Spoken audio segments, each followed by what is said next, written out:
Hello, everybody. Welcome Hi. to our online live training. Hi, everyone. Happy Thursday. Welcome and welcome back. Yeah, so today we are teaching you how reprogramming your beliefs around love can help you manifest the epic love you're looking for. So I'm wondering, are you starting to lose hope that that kind of relationship that you really long for even exists? Or maybe you feel like painful past experiences are preventing you from even being able to be happy in the future. Whatever it is, we are here to help you. So these things, first, I'm going to go over what they are, and then we're going to dive into each one a little bit. Of course, there's more ways than these, but we're just going to do the three that are the most common, kind of the biggest reasons. So the first thing is it allows you to know what you want versus what you expect out of a relationship. Okay. Second one is it helps you learn to love yourself first, so you know how you actually want to be loved. And the third way is it helps you ease into the unknown with an open heart. So let's dive into each of these and explain a little bit more about what the heck I'm talking about. So when I say that one of the ways that reprogramming your brain and essentially your beliefs on love can help you manifest that amazing relationship that you're looking for is, as I said, it allows you to know what you want versus what you expect. Now, we've just mentioned this a little bit in past lives, this idea of expectations and what we want in a relationship. And the expectations can be a little tricky because we also have standards, right? So when we're talking about standards and expectations, a lot of this goes back to how we were programmed growing up and all of those past experiences. If the way that we were treated led us to believe that X was true about us or about other people or about love, we end up expecting painful situations that might not even be true, right? Things that might not be fact, but we'll have a belief about them. So this is also where you will see trauma bonds. And trauma bonds are when my wounds match your wounds perfectly, right? We have a issue with, for instance, one person in the relationship will have abandonment issues and the other one might have be dismissive, right? They may have had to be avoidant growing up to protect themselves, and the other person has some trauma around being abandoned. So those fit together to where they could heal, or they could just be really, really painful. So when you know what to expect, right, you're probably operating from a place that's not totally serving your happiness in the future. And when you are operating from a place that you actually know what you want and how you want to be treated, you can manifest a whole different type of partner, one that might not feel as comfortable in the beginning because it's so different, but one that you actually are desiring, wanting, and that serves you. The second way, as we talked about, it helps you love yourself first so that you know how you want to be loved, right? Kind of goes back to that expectations. But the way that we look at this is they always say you can't love someone else until you love yourself. Yes, you can. You can most definitely love somebody else way more than you love yourself.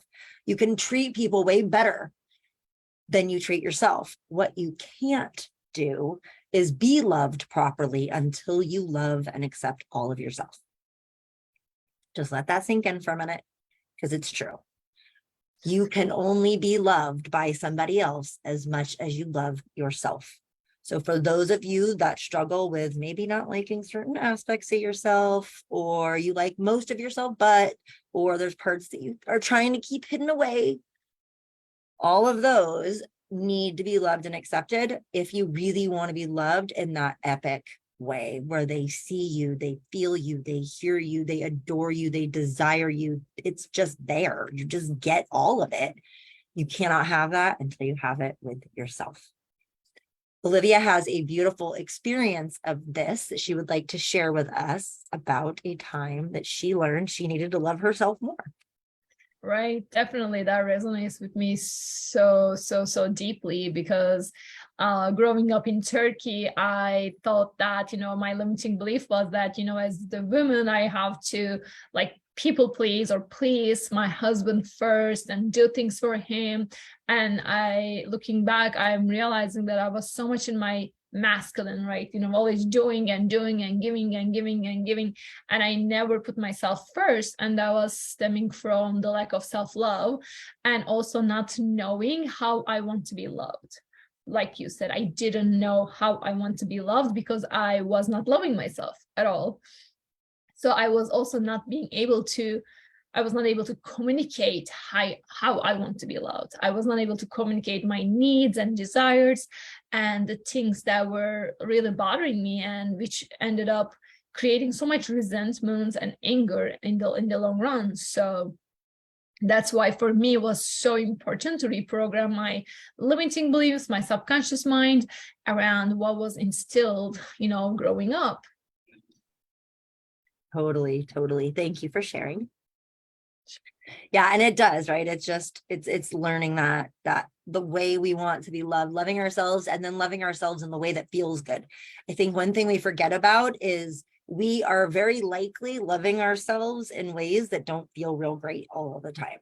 I did not realize that part of the way I was loving myself was hurting myself sometimes, was being in pain because it was helping me get an underlying need met. So, there's lots that can come up when you start healing those past limiting beliefs on what is possible, who you are, what kind of love, what kind of relationships is possible. All changes when you start to heal those limiting beliefs. Okay, so the last one, and again, there are many more than this, but we're just going to focus on these three today, it helps you ease into the unknown with an open heart. And what do I mean by that? I mean that when we change those limiting beliefs, we start to attract different experiences in our lives. And when we start to attract the different experiences into our lives, that gives us visceral experience in our body of something new and different. I may have mentioned this before. You will probably hear me mention it again, but I'm going to tell a story, and I should probably get the scientist's name and some more information about this. But there was a study done on dogs where they had dogs in cages. Yes, it's horrific, and I don't agree with the method, but it was done, and therefore we are using the research to understand. The dogs were shocked after being held in cages repeatedly. After so many days, they brought in more dogs and shocked them one time. They then opened all of the cages. The dogs that had been shocked just once ran out because they knew that there was fear inside that cage and they didn't want to be there. It hurt. The other dogs that had already been shocked repeatedly didn't leave. They didn't leave because they had been hurt so many times. They were scared and they didn't know what to expect. But because they had been in so much pain in this situation, they were willing to stay because they could calculate what was going to happen. They couldn't get those dogs out of the cages with any means necessary other than picking them up and moving them outside where the dogs could have a visceral physical experience of being in safety outside. Then they could trust that it was going to be okay. They could trust that if they left the cage, life was going to be better and that they weren't going to potentially be hurt worse. Our brains are very, very similar. So when we have those visceral experiences, you will feel a shift in your system. I have felt it. I felt it with my current boyfriend, who is amazing. He has ignited parts because I'm having experiences that are so different than anything I've felt before, cracked like chunks off of my heart, where I can feel just parts of myself wailing and releasing so much pent up fear for what could happen because of what I was experiencing, not just growing up, but in my marriage. Now I have a whole different reality for what could happen. And one thing that I noticed as this was going on just a few weeks ago, right? This is all continuous, you guys. But as that was cracking off, I heard a part of myself say, but we're just going to go back to the same way. And my answer was absolutely not. We have up leveled. And if I find myself single again, the standards and the amount of love, respect, and dignity and caring that I now know I am capable of receiving and capable of attracting someone that will give that to me, it is a game changer. Like, I had to assure those parts of all those dudes, all those experiences, not even just with boyfriends, but with friends, with business experiences, with all sorts of them. I did not know what I was worthy of. Now I know, and it's a different game. Like, it's not even the same game anymore. So these are the reasons why and how healing that brain, healing those positive beliefs, changing and reprogramming yourself can actually create what you want, and you're manifesting, because we are always manifesting, ladies, always manifesting. We are either manifesting what we don't want, or we're manifesting what we do want. Either way, we're manifesting. So if it's something you don't want, own it. If it's something you do want and you got it, own it. And remember, the more we change those limiting beliefs, the more powerfully we can attract and manifest that epic love that we so desperately are worthy of. So let's just go over these one more time really quickly. So just quick recap on these ways. So 1, it allows you to know what you want versus what you expect, right? Kind of what your adult knows is possible versus what your inner child is thinking is the only thing that is available. 2, it helps you love yourself first, so you know how you want to be loved, right? Changes the love game to where you are loving yourself, and then that raises the standards for everyone else. And the last one is it helps you ease into the unknown by soothing your nervous system, allowing yourself to have visceral experiences. You can then manifest even greater love and attention and affection into your existence.